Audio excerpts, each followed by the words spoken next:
నమస్తే welcome to our channel. YCP అధినేత YS Jaganmohan Reddy నా రూటే వేరు, ఈసారి నేతలతో ఉంటాను అంటూ కొందరి నియోజకవర్గాలను మార్చేస్తున్నారన్నట్టుగా కథనాలు వినిపించాయి. అందులో ముఖ్యంగా వినిపించిన పేరు మాజీ మంత్రి ఆర్కే రోజా. మరి ఇప్పుడు జగన్మోహన్ రెడ్డి దృష్టిలో పడాలనే ఆమె ఒక ఇంటర్వ్యూలో ఇటువంటి కామెంట్స్ చేశారు అని పలువురు అయితే చెప్తున్నారు. ఇంతకీ ఆమె ఏం కామెంట్స్ చేశారు తెలుసుకునే ప్రయత్నం చేద్దాం. దీన్ని విశ్లేషించడానికి మనతో పాటుగా ఉన్నారు సోషల్ యాక్టివిస్ట్ శ్రీలీల గారు. నమస్తే మేడం. నమస్తే అమ్మా. ఓ ఛానల్కి ఇచ్చినటువంటి ఇంటర్వ్యూలో మాజీ మంత్రి ఆర్కే రోజా గారు మాట్లాడుతూ యాంకర్ ఒక క్వశ్చన్ అడిగితే ఆమె ఒక విధంగా ఆన్సర్ చెప్పడం, అంటే ఈ ఋషికొండ గురించి ఆమె మాట్లాడడం, మరి ఈ ఋషికొండ జగన్ ప్రాపర్టీ అంటున్నారు అని చెప్పి అంటుంది. మరి కూటమి ప్రభుత్వం నిజంగా జగన్ ప్రాపర్టీగా అన్నారా, లేదంటే జగన్ కోసం ఆ ప్యాలెన్స్ నిర్మించారు అన్నట్టుగా అన్నారా? అసలు ఏం జరిగింది? రోజా గారు చేసినటువంటి కామెంట్స్ బహుశా మీరు కూడా వినే ఉంటారు. వాటిని ఏ విధంగా అర్థం చేసుకోవాలి? ఆర్కే రోజారెడ్డి ఈవిడ ఇంటర్వ్యూ చూడటం జరిగింది, ఆవిడ మాటలు వినటం జరిగింది. అసలు ఆవిడ మాట్లాడే మాటలకి అంటే అంతకుముందు వైఎస్ఆర్సీపీ పార్టీ అధికార ప్రతినిధి అని చెప్పుకుంటున్న వెంకటరెడ్డి గారు కూడా ఇదే మాట మాట్లాడారు. అంటే సేమ్ స్క్రిప్ట్ అనుకుంటా బహుశా ఇద్దరికి ఇచ్చింది. అదేంటి అంటే జగన్ గారి ప్యాలెస్ అంటున్నారు కదా, మరి కూటమి ప్రభుత్వం ఎందుకు ఉంచుకుంది, ఇచ్చేయచ్చు కదా అని. జగన్ కట్టించుకున్నాడు అని చెప్పారు. ఎవరి డబ్బులతో? ప్రజల డబ్బులతో. మరి ఎవరి కోసం కట్టించుకున్నాడు? జగన్మోహన్ రెడ్డి భార్య కోసం కట్టించాడు.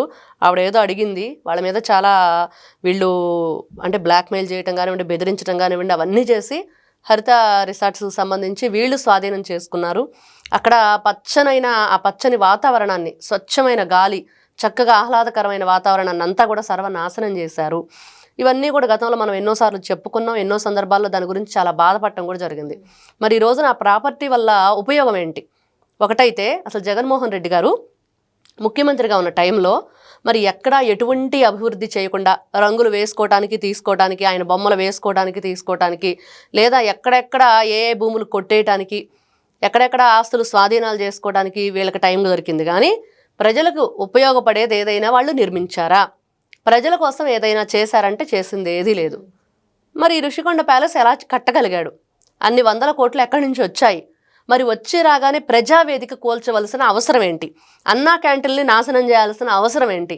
మరి ఇవన్నీ చాలా ఉన్నాయి చెప్పుకుంటూ వెళితే.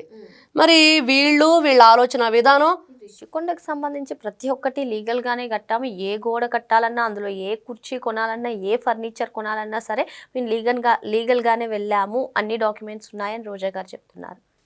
ఎలా ఇచ్చారు పర్మిషను? ఆ రోజున కోర్టు దానివల్ల ఉపయోగం ఏంటి, దేనికోసం ఉపయోగిస్తున్నారు అనేది ఉంటే అది పబ్లిక్లో పెడితే చూస్తారు.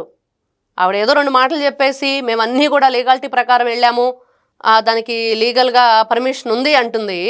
ఓకే, ఉంటే కనుక అది ఒకసారి బయటకు తీసి చూపెడితే అందరికీ, పబ్లిక్లోకి, మీరు వచ్చే మీటింగులు, మీరు ఇచ్చే ఇంటర్వ్యూలకి ఒకసారి అందరికీ కూడా చూపెడితే ఓకే నిజమేనా అన్నట్లుగా అందరూ కూడా చూసి మరి ఆ తర్వాత ఏంటి, దానికి కావాల్సింది ఏంటి, మరి జగన్మోహన్ రెడ్డి గారు ఎందుకు ఇలా చేశారు, ఏమన్నా ఉపయోగం ఉందా, ఎంత ఒక్కొక్క టేబుల్ ఖరీదు ఎంత, కుర్చీల ఖరీదు ఎంత, మరి దాని మీద అక్కడ టాయిలెట్స్ ఏంటి, అంత హంగామాగా చేయవలసిన అవసరం ఏంటి, దేనికోసం? అసలు జగన్మోహన్ రెడ్డి గారు అధికారంలో ఉన్నప్పుడు ఎవరైనా సరే రాష్ట్రానికి పెద్ద పెద్ద వివిఐపీలు వచ్చారా? ఫస్ట్ వచ్చిన బ్యాంకులు కానీ రుణాలు కానీ వాళ్ళు కూడా వెనక్కిపోయిన పరిస్థితి, కంపెనీలు వెనక్కిపోయిన పరిస్థితి, ఎక్కడా ఏదీ లేదు. మాట్లాడితే క్రెడిట్ చోరీ అంటాడు. అదే కదా ఆయనకు తెలిసింది, ఆయనకు ఉంటేనే కదా అసలు క్రెడిట్ చోరీ చేయడానికి ఎవరన్నా ఉన్నాళ్ళదైతే సరే నా క్రెడిట్ చోరీ చేస్తున్నారు. ప్రజలకు తలమానికంగా ఈ ఋషికొండను నిర్మించారు, ఇంత చేశారు అని జగన్మోహన్ రెడ్డి గారు అని ఆమె చెప్తుంటే మీరు అసలు క్రెడిట్ ఉందా అంటున్నారు. మరి అంతే కదా, ఈ రోజున ఏదైనా సరే ఒక పని చేస్తే దానికి ఉపయోగం ప్రజలకు ఏ విధంగా మనం సహాయ సహకారాలు అందిస్తున్నాము, దానివల్ల ముందు తరాలకు ఎలాంటి మంచి భవిష్యత్తు అందుతుంది అనే ఆలోచనలో ఉంటే బాగుండేది. మీరు ఇలా మాట్లాడుతున్నాను, నేను చాలా బటన్ నొక్కాను, చాలా సంక్షేమ పథకాలు అందించాను, దేశంలో ఎక్కడా జరగనటువంటి సంక్షేమ పథకాలు అందించానని జగన్మోహన్ రెడ్డి గారు. ఈ రోజున మనం ఎన్నో కేసులు చూస్తున్నాం రాష్ట్రంలో. అవన్నీ ఎవరి మీద నడుస్తున్నాయి? అన్ని వైఎస్ఆర్సీపీ పార్టీ అధికారంలో ఉన్నప్పుడు చేసిన ఏదైతే వాళ్ళు చెప్తున్న అన్ని రకాల ఏదో స్కీములు అంటున్నారో దాంట్లో చేసిన స్కాములు ఎన్ని? ఆడుదాం ఆంధ్ర దగ్గర నుంచి రోజా సమాధానం చెప్పాలి. ఫస్ట్ ఋషికొండ ప్యాలెస్ గురించి పక్కన పెడితే, అది నీకు ఇస్తామా మీ జగనన్నకి ఇస్తామా అనేది పక్కన పెడితే, మరి మీరు అధికారంలో ఉన్నప్పుడు, మీరు మంత్రి పదవి వెలగబెట్టినప్పుడు, ఇష్టానుసారంగా నోటికి ఏదొస్తే అది మాట్లాడినప్పుడు ఎక్కడ కూడా ఈ రోజు కూడా నారా చంద్రబాబు నాయుడు గారిని ఆవిడ ఏకవచనంతో మాట్లాడుతుంది. ఈవిడ జగన్మోహన్ రెడ్డి పుట్టే వాళ్ళకన్నా పెరిగే వాళ్ళకి తమ్ముడు అన్నట్లు ఉంటుంది వీళ్ళ వ్యవహారం. అంటే అందరినీ కూడా ఏకవచనంతో మాట్లాడతారు.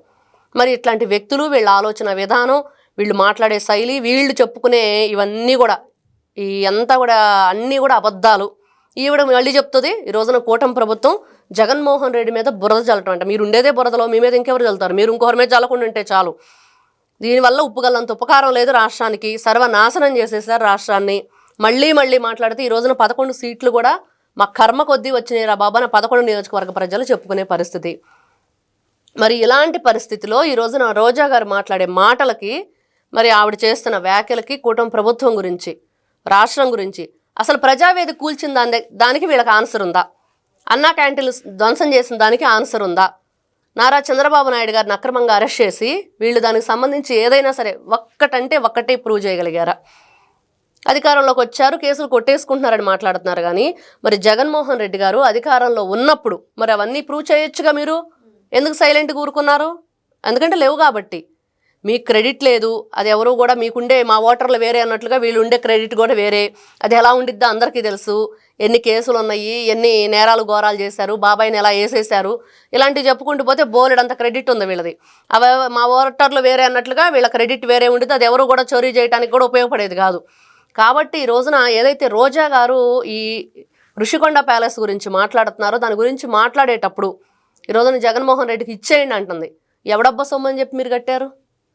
ఎవరి సొమ్ముతో మీరు కట్టారు? ఎవరి సొమ్ముని ఈ రోజున దుర్వినియోగం చేశారు? ప్రజల జీవితాలను సర్వనాశనం చేసేసి, ఒక ఉద్యోగం లేదు, పిల్లలకు సరైన చదువు లేదు, గంజాయికి అలవాటు చేసేసి విచ్చలవిడిగా గంజాయిని మద్యాన్ని ఏరులై పారించి రాష్ట్రంలో వీళ్ళు చేసిన ఏదైతే ఈ వ్యవహారం అంతా ఉందో అంతా కూడా సాంఘిక ఏదైతే వీళ్ళు సంఘ విద్రోహ శక్తులు. మరి ఇట్లాంటి వ్యక్తుల్ని ఏ విధంగా చూడాలి? వీళ్ళు ఈ రోజున మాట్లాడే మాటలు ఎదుటి వాళ్ళ గౌరవం లేకుండా, మీకు ఎదురుగి లేదు, ఎదుటి వాళ్ళకి ఇవ్వటం చేత కావట్లేదు ఇట్లాంటి వ్యక్తుల్ని.